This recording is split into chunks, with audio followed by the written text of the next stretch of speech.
I was tightening a loose faucet aboard the yacht when my son-in-law, Ryan Alden, sneered behind me. "Shouldn't someone your age be sipping tea instead of wrestling with tools?" His smirk was condescending, the kind that hides venom behind charm. "Let the men handle this stuff, Linda." I paused, hands steady on the chrome, heart colder than the metal in my grip. Ryan always did this, masking cruelty with jokes. He waited for the laugh. I didn't give him one. I turned slowly. He was 36, in designer loafers and mirrored sunglasses, mocking not just the faucet, but the idea that someone like me could even be on a yacht like this. "This is my yacht," I said quietly. The smile faltered. Just slightly. His jaw twitched. But Ryan recovered with a chuckle and turned to my daughter. "She's always had an imagination, hasn't she, Madison?" Madison gave me a half-smile. Not of joy, of embarrassment.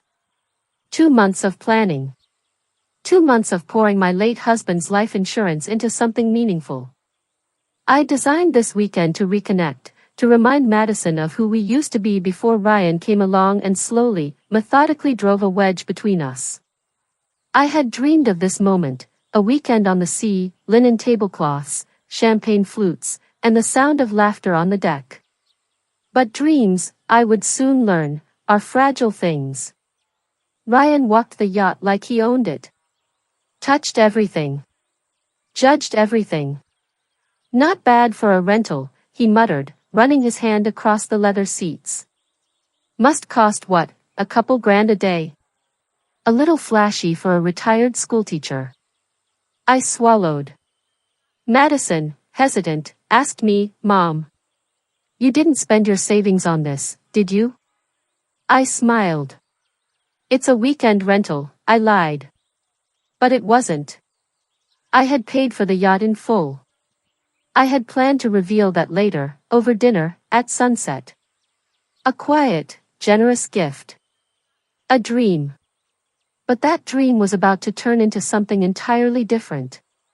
Down in the galley, I found the faucet I had just tightened now broken, spraying water wildly. The valve had been twisted, almost snapped. Not worn down. Sabotaged. Only one person had been down here.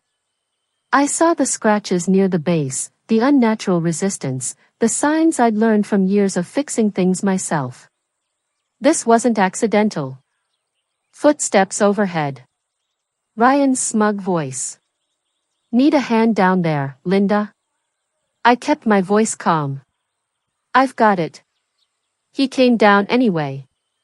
Too cheerful. Too fake. He saw the faucet, feigned surprise. "Uh-oh. These old rentals, right? Probably hasn't been serviced in years." His lies rolled off so easily, I almost admired the confidence. Almost. He backed away, whistling. I stood still, heart hammering. Then I reached for the hidden control panel behind the cabinetry. He didn't know I'd installed cameras when I bought the yacht. Just for safety. I never imagined I'd need them for this.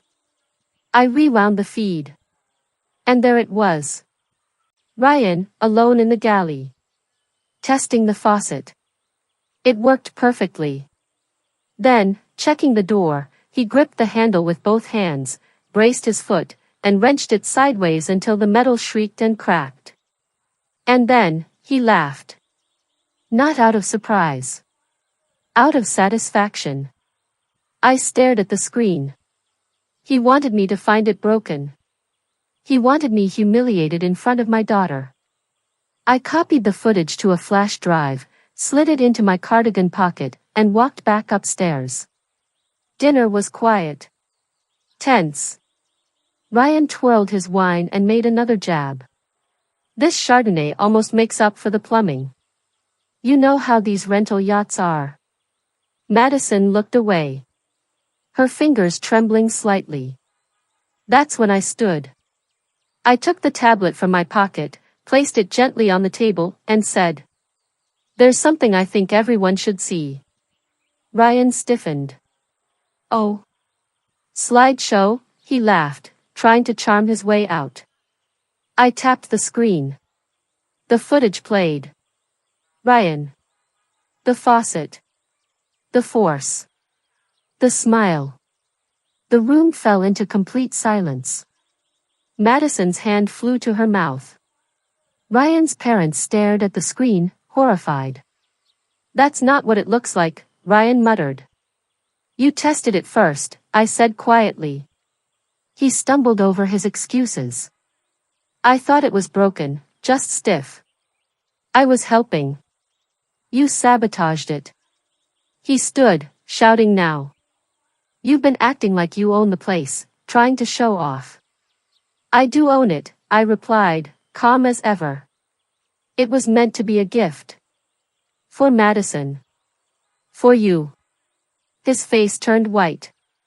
You were giving us this? Madison whispered. I nodded. I wanted to surprise you.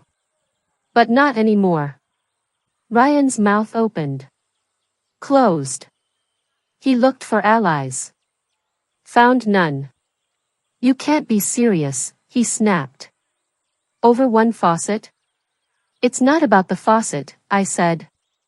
It's about who you are when you think no one's watching. The truth didn't need shouting. It needed clarity. I looked at Ryan. Gather your things. I'll have someone escort you to the dock. He turned to Madison, expecting her to follow. But she didn't move. I need some air, she said softly. Alone. And just like that, he was gone. The door closed. And peace settled like a soft wind across the water. Ryan had tried to ruin a moment. But instead, he revealed himself. Later, as the sun dipped into the sea and the sky turned gold, we sat on the deck wrapped in blankets. Wine glasses clinked softly. To truth, Benjamin said.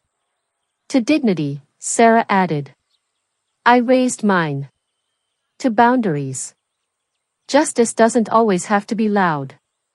Sometimes, it just has to be final. This yacht was never just a boat.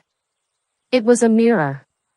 A place where truth came to surface, where someone's ego drowned, and my worth finally rose to the top. And all it took was a broken faucet.